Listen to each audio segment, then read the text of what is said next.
मित्रांनो, माझे नाव ऐकणार सावी मी शिकत आहे.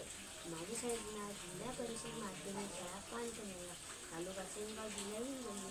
मी एक ग्रंथालयामधून पुस्तक आणलं. त्याचं नाव आहे भीतीचे भूत. त्याची किंमत आहे 35 रुपये.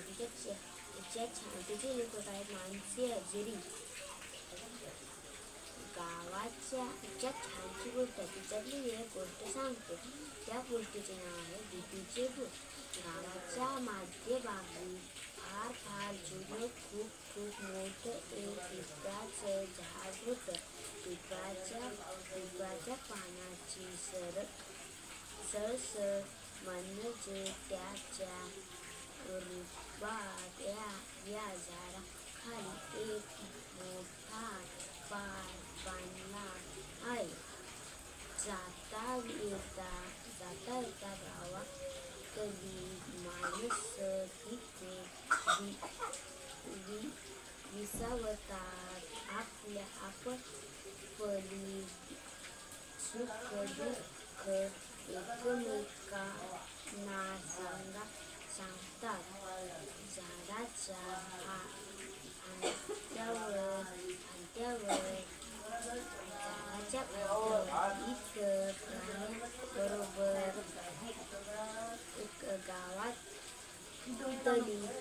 गावातली काही भूत पण राहत. पारापराच्या माणसाचं बोलणं ऐकत बसतात. ही भूत गावातच राक्षस बनायचे. राक्षस करायला नेहमीच तयार असतात. एक संध्याकाळ वातावरण ढगाळ झालं. वारा पण थांबला होता. कधीही पावसाची सर आकाशातून जमिनीकडे झेपावेली आणि माती सुगंध भरून देईल असं वाटलं होतं. सुदेश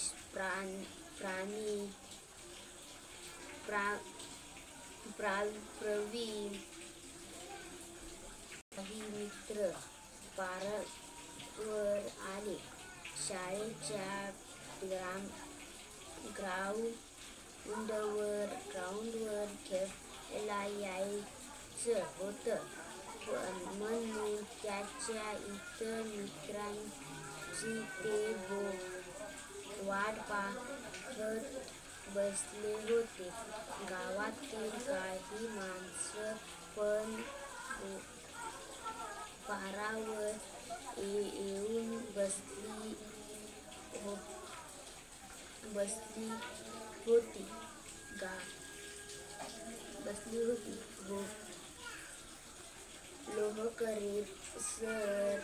लोहकरे सर